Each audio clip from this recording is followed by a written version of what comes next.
The wind is picking up. There's debris flying, chainsaws out right now. And as you can see, they're trying to break this down as quickly as possible. There's still huge obstacles like this tree here that are going to be a problem for emergency workers over the next couple of days. There's still some folks out here, first responders, investigating this accident. It's relatively healthy. Some of the other hives here are somewhat more stressed. It's been an hour that this has been going on here. This is a prayer vigil on Magnolia Street. And let me step out of the way so you can get a better look. To stay safe, experts say to wear long sleeves and use bug spray. So that's just enough room for 3 of me here on this bench. That's the county over there, but one simple walk across the station and they're in city limits. And if you can't find the sign, you can always just follow the crowd. Efforts to create a new hospital did not just start here in Lee County. In fact, it started here in Albany on Palmyra Road. We see a lot of things like this, these pecans, these young ones out here, and these big pecan trees have just fallen over here, but they're not the only ones. If you take a look across the street here as the wind is picking up, you'll see that some of those young trees are partially bent over, some other ones completely destroyed. It blew us all the way across to over here. Caught in the direct path of Sunday's tornado, the Hamiltons were thrown from their home and buried in debris. We prayed, and I held on to him with dear life. The two hid in a closet and in a matter of seconds found themselves around 50 feet away with the home they were just standing in nowhere to be found. She said, I can't stand up because my leg is trapped. And I reached up with every strength, all the strength I had, I just pushed up. And she was able to free herself. And we walked out. Betty says she walked away lucky with a minor foot injury. As for Calvin, he's okay, but can't find his tractor, and well, He lost his wallet. Throughout the frightening experience, 94-year-old Johnny Mathis was just feet away, alone in her home. I said, Lord, help me. I said, because I'm here by myself. Nobody to do nothing. And that's when Mathis says she received an answer to her prayer. When I said that and looked around, and he said, oh, woo, and it was gone. Mathis and the Hamiltons then met up and looked across their devastated property. I hate to come around it. I do. I sure do. But now all say that despite the destruction, they still have their lives together. We lost everything, but I gained more faith. A strength Hamilton says will help him survive in the coming days. Did you do it? How do you feel right now? It came as a shock. The 11-year-old mystery of what happened to Tara Grinstead now solved. When he did knowingly, intentionally, and willfully during the commission of a felony, that being burglary, caused the death of Tara Grinstead. Arrest warrants read in court detail that investigators believe Ryan Alexander Duke killed Tara Grinstead during a burglary at her home with his hands and tried to hide her body. They never considered this a cold case. They followed every lead with the same vigor this year as they did in 2005, and I think that was evidenced by the fact that now they finally brought this to a close.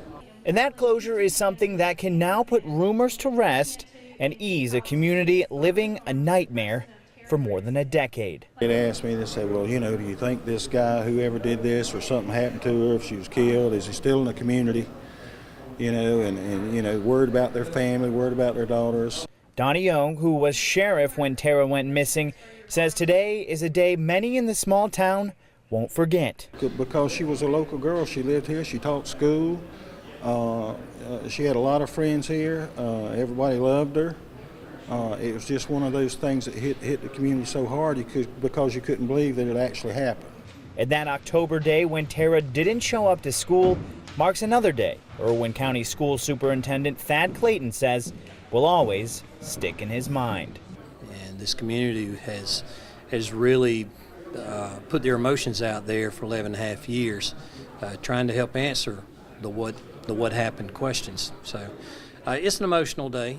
An emotional day followed by the first night in 11 years that folks in Ocilla can go to sleep knowing possibly what happened to Tara Grinstead.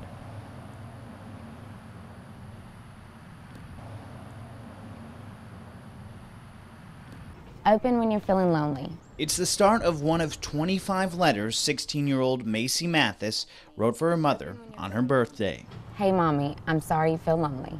I'm especially sorry if you were the ones who made you feel lonely. I never intended to do that. And at the time, her mom, Cindy, would never expect that the reason she was feeling alone was because her teenage daughter had died in a car accident. She really helped me out in a lot of ways that I didn't realize until after she passed. Macy died 5 days after a car crash in Tift County, which also killed her boyfriend. Her mom says some of the letters she left behind have made her laugh, and all have made her cry. Before Macy died, Cindy had only opened 3 of those messages. I'm thankful I only opened 3 because I think I need them more now. And what she finds sealed inside are enduring glimmers of a daughter she loved so much. I'll play with your hair and rub your back until you fall asleep. I miss being that close to you because I feel like your little girl again. Please don't feel lonely, Mommy. You always have me. Macy.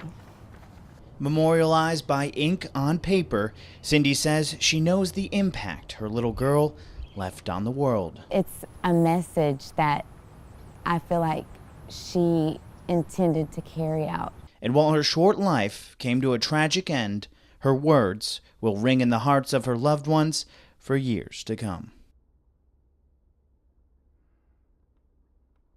With breaking news now. We start tonight with new information that's just come into our newsroom about a fatal crash involving the family of a Chris County Sheriff's deputy. Another deadly crash in South Georgia. More details on the mother and son involved in a head-on collision and what possibly caused it. We've got to get the debris out of there. We've got to get the water decontaminated. A massive sinkhole is still creating issues for some Florida residents. More in just minutes. With the heat rising here in Southwest Georgia, what you need to know about protecting your pet's paws. Live, local, late breaking. This is WALB News 10 at 11. Less than an hour ago, those close to a woman found dead with multiple gunshot wounds last week joined together to remember her. Just in this window here, this is where the dispatchers are. They've already taken a number of different calls. We're going to show you where some of the city leaders, county leaders here are kind of monitoring the storm right now. I'll open this up. But like I said, this is where everyone's kind of monitoring the storm, as you see back on the board. Some without power in Albany are deciding not to go to shelters despite dangerously frigid temperatures. Tonight, officials are urging those folks to stay out of the cold. So good news for those people tired of the cold. All right, looking forward to that. Thanks, Andrew. Brian's song. Yep, that's right, Coach. What? That's not fair. That was too old for you. That was way too long ago for you. You are wiser beyond your years. That's why I put these in. They did a remake of it. That's. Oh, yeah? Okay, I'll have to look that one up. You can check that out. All right.